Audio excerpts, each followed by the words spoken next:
കരയിച്ചും സന്തോഷിപ്പിച്ചും ഈ കഥയിലെ കഥാപാത്രങ്ങൾ അരങ്ങ് തകർക്കുകയാണ്. ഇവിടെ നമ്മുടെ കഥയിലെ നായക കഥാപാത്രമാകട്ടെ തൻ്റെ എല്ലാ സങ്കടങ്ങൾക്കും തൽക്കാലത്തേക്കെങ്കിലും വിട പറഞ്ഞുകൊണ്ട് വൈക്കോൽ കുത്തിനിറച്ച പരുക്കൻ മെത്തയിൽ കിടന്ന് സുഖമായി ഉറങ്ങുകയാണ്. അതുകൊണ്ട് തന്നെ നമുക്ക് ആ അനാഥാലയത്തിലേക്ക് തൽക്കാലം ശ്രദ്ധ തിരിക്കാം. കാരണം നാം വിശാലമായ ഒരു സ്റ്റേജിലെ വെറും കഥാപാത്രങ്ങൾ മാത്രമാണല്ലോ. ആയതിനാൽ നമുക്ക് കഥ മുഴുവനും ആടിത്തീർക്കേണ്ടതുണ്ട്. നാം വീണ്ടും അനാഥാലയത്തിലേക്ക് തന്നെ പോവുകയാണ്. നേരം പരപരാ വെളുത്തു വരുന്നതേയുള്ളൂ. ഈ സമയത്ത് മിസ്റ്റർ ബംബിൾ തിരക്കിട്ട് അനാഥാലയത്തിൻ്റെ ഗേറ്റിന് മുന്നിലേക്കെത്തി. ബംബിൾ റോഡിലേക്ക് ഇറങ്ങുമ്പോൾ യാത്രക്കാരായി അധികം പേരൊന്നും ഉണ്ടായിരുന്നില്ല. ഇപ്പോൾ ബംബിളിനെ കാണുന്ന ഏതൊരാളും വിചാരിക്കുന്നത് അയാൾ എന്തോ വലിയ കാര്യം ചിന്തിച്ചുകൊണ്ട് തിടുക്കപ്പെട്ട് എങ്ങോട്ടോ പോവുകയാണെന്നായിരിക്കും. അയാളുടെ മുഖഭാവം പതിവിലും കവിഞ്ഞ ഗൗരവത്തിലായിരുന്നു. പതിവ് വസ്ത്രധാരണ രീതിയിലും ഇപ്പോൾ മാറ്റം വന്നിരിക്കുന്നു.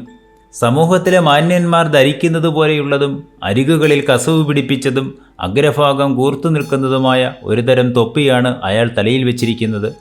സ്വർണ്ണ നൂലുകൾ കൊണ്ട് തുന്നിപ്പിടിപ്പിച്ചിരിക്കുന്ന മേൽക്കുപ്പായമാണ് അയാൾ മേൽവസ്ത്രമായിട്ടിരുന്നത്. തൊപ്പിയിലും മേൽക്കുപ്പായത്തിലും പ്രഭാത സൂര്യൻ്റെ കിരണങ്ങൾ പതിച്ചപ്പോൾ അവ കൂടുതൽ ശോഭയോടെ വെട്ടിത്തിളങ്ങി.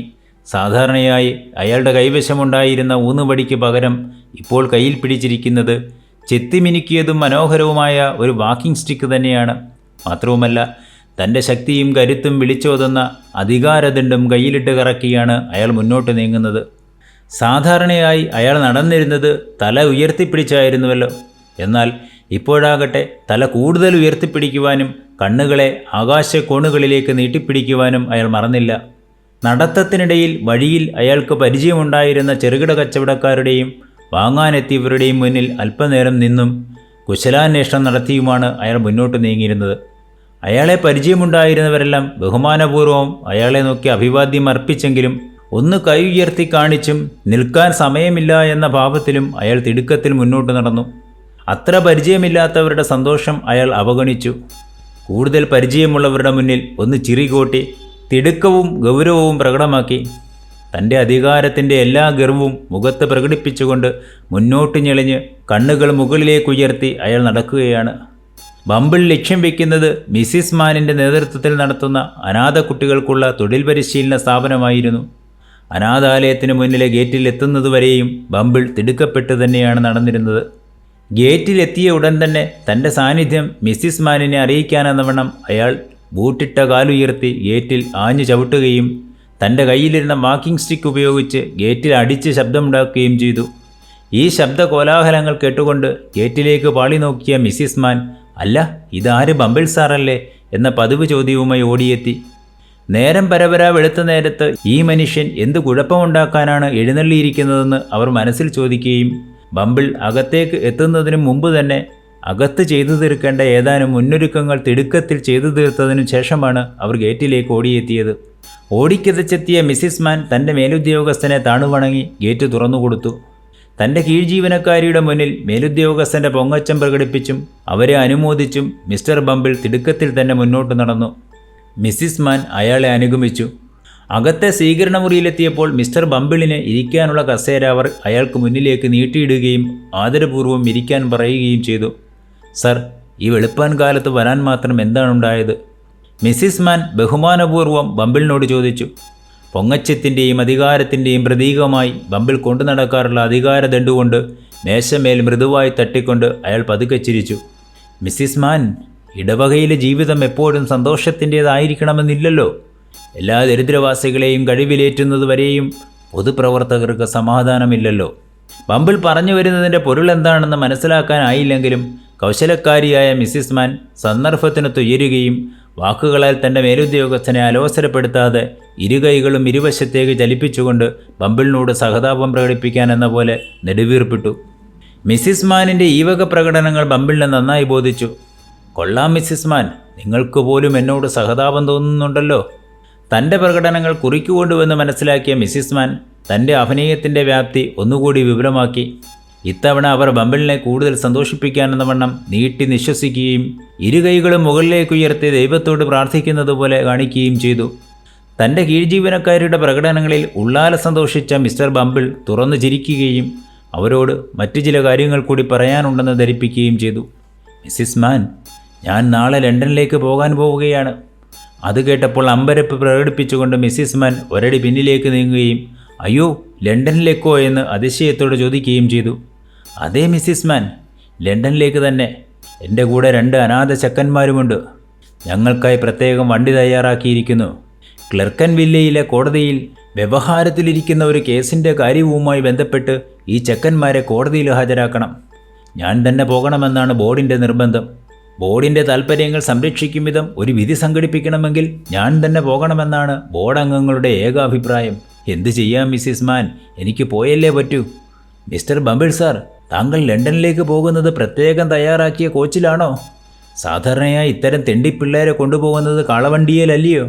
മിസ്സിസ് മാൻ, ഇത് ബംബിളിന് വേണ്ടിയുള്ള പ്രത്യേക ഒരുക്കങ്ങളാണ്, അല്ലാതെ ആ തെണ്ടിപ്പിള്ളേർക്ക് വേണ്ടിയുള്ളതല്ല. ഇപ്രകാരം മിസ്സിസ് മാനും ബംബിളും പൊങ്ങച്ചം കലർന്ന നിരവധി കാര്യങ്ങൾ സംസാരിച്ച് സമയം കടന്നുപോയി. പെട്ടെന്ന് എന്തോ ഓർത്തിട്ടെന്ന വണ്ണം ബംബിൾ മിസ്സിസ് മാനിനോട് പറഞ്ഞു, മിസ്സിസ് മാൻ, ഞാനൊരു പ്രധാനപ്പെട്ട കാര്യം മറന്നിരിക്കുന്നു. ഇത്രയും പറഞ്ഞുകൊണ്ട് അയാൾ കോട്ടിൻ്റെ പോക്കറ്റിൽ നിന്നും ഒരു കടലാസ് പൊതിയെടുത്ത് മേശപ്പുറത്ത് വെച്ച് അത് തുറന്നു കാണിച്ചു. നിരവധി വെള്ളി നാണയങ്ങളായിരുന്നു അത്.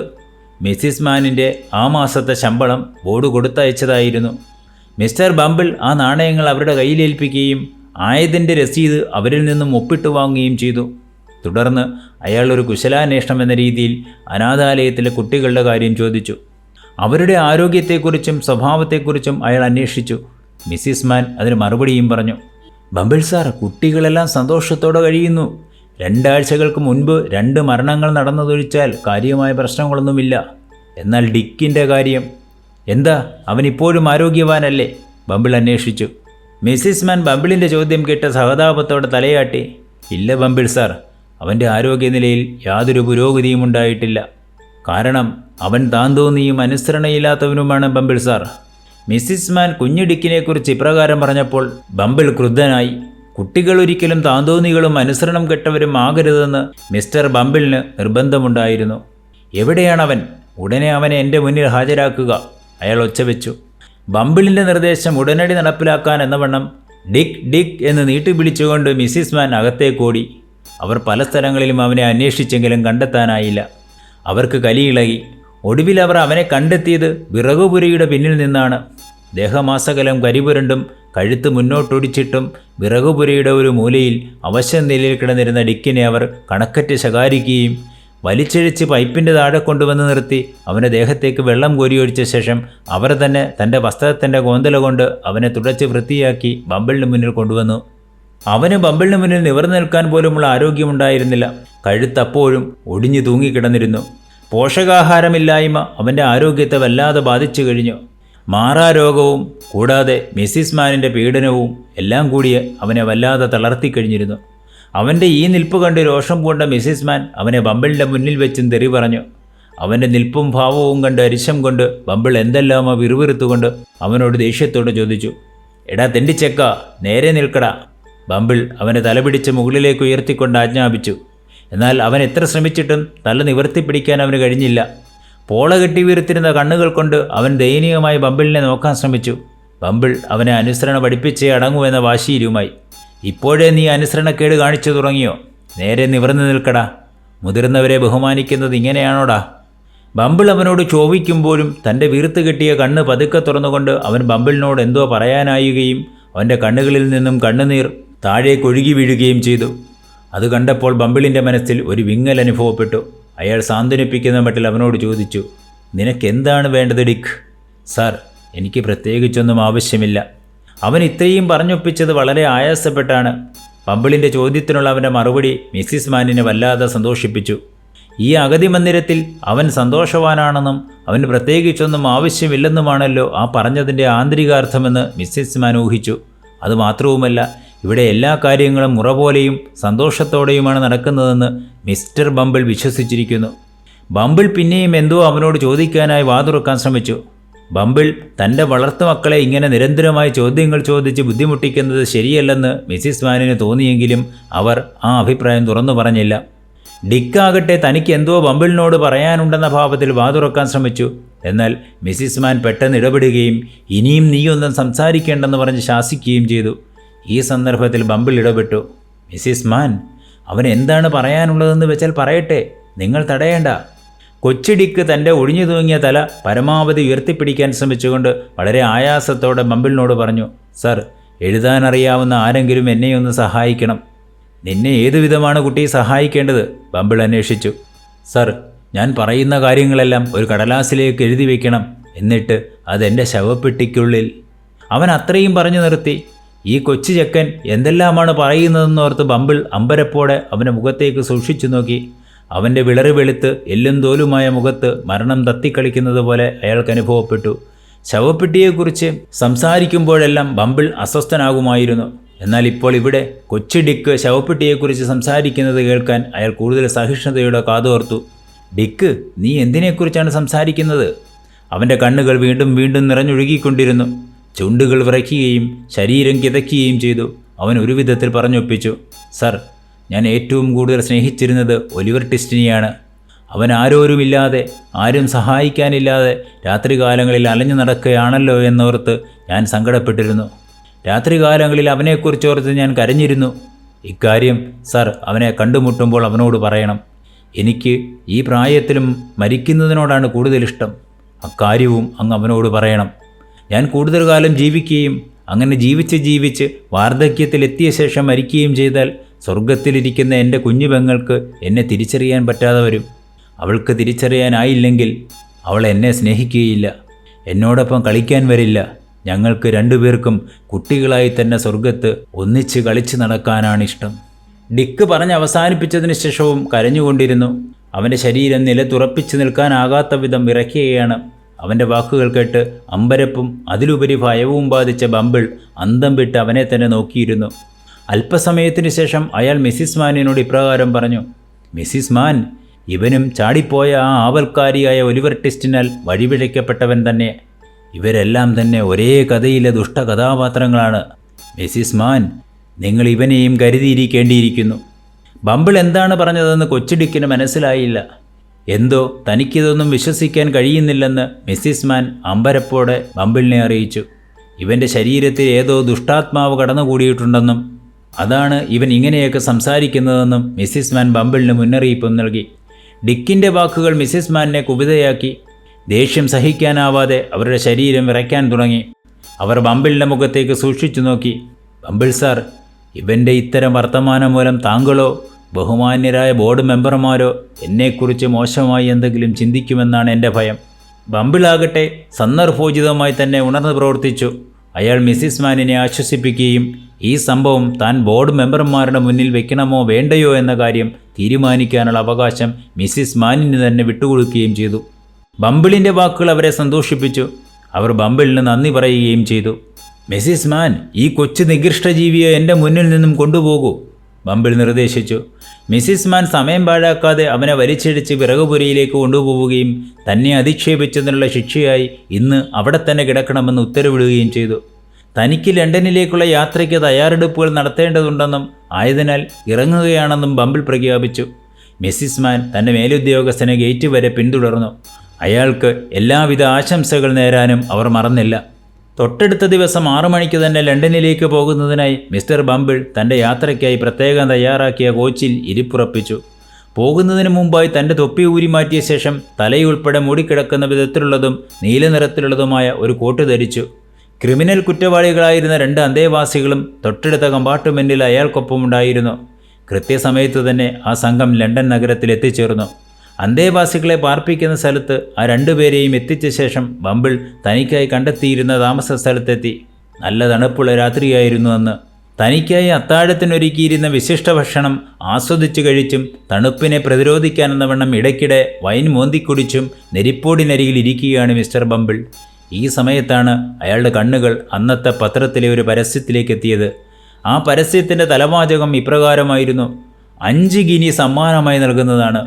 ബമ്പിളിൻ്റെ കണ്ണുകൾ ആകാംക്ഷാപൂർവം തലവാചകവും കടന്ന് വിവരണത്തിലേക്കെത്തി.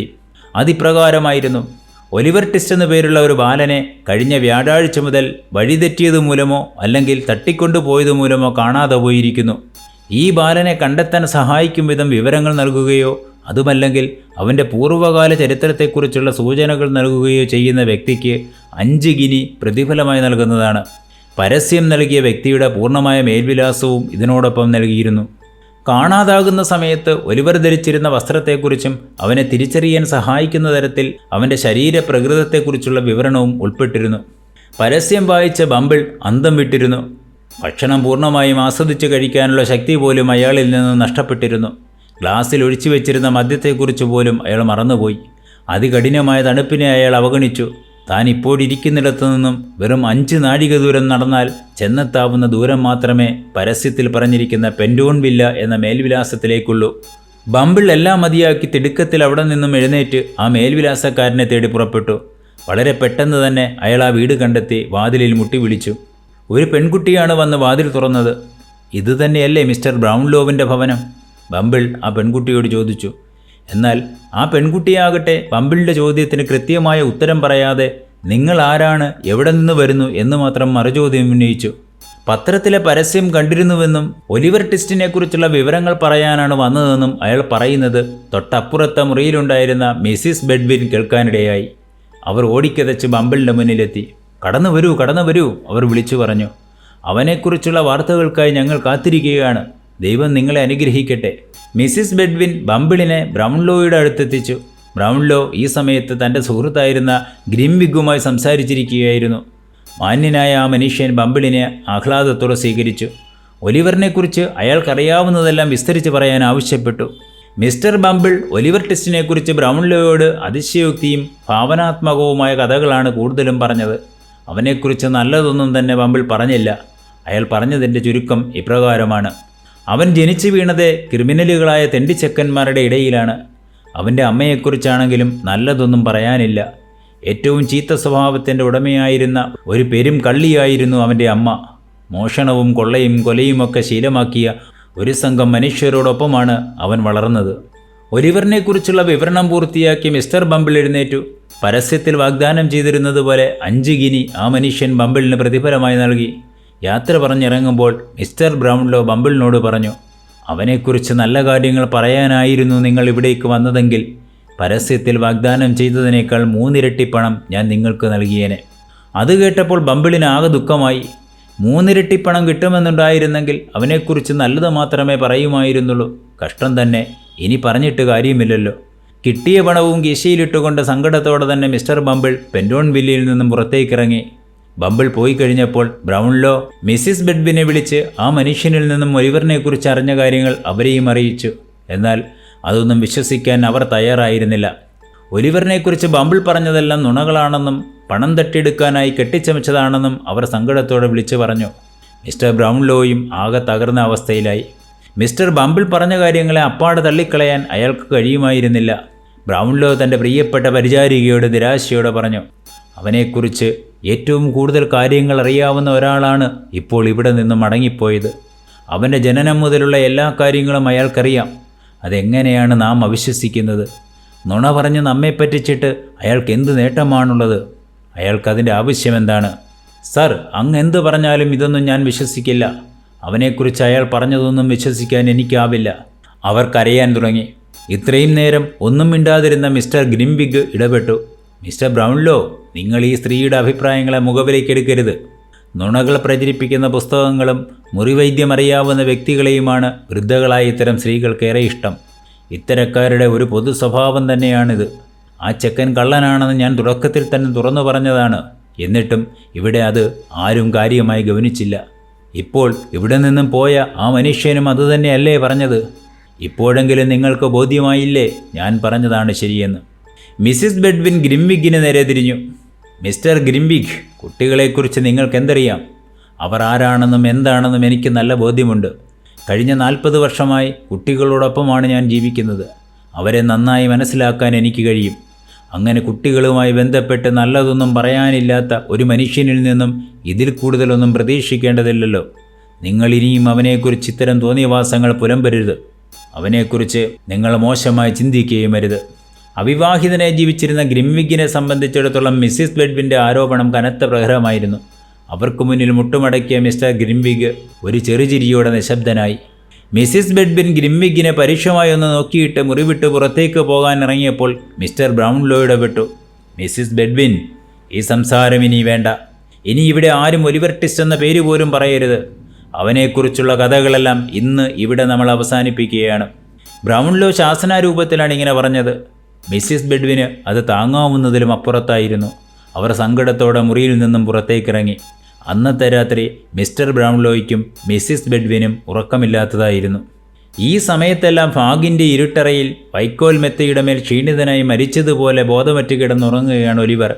തന്നെക്കുറിച്ച് ബംബിൾ വളരെ മോശമായ കാര്യങ്ങളാണ് മിസ്റ്റർ ബ്രൗൺലോയോട് പറഞ്ഞതെന്ന് ഈ നിമിഷം അവൻ അറിഞ്ഞിരുന്നെങ്കിൽ ഇനി ഒരിക്കലും ഉണരാനാകാത്ത വിധം അവൻ്റെ ഹൃദയം നുറുങ്ങുകളായി പൊട്ടിച്ചിതറിയേനെ.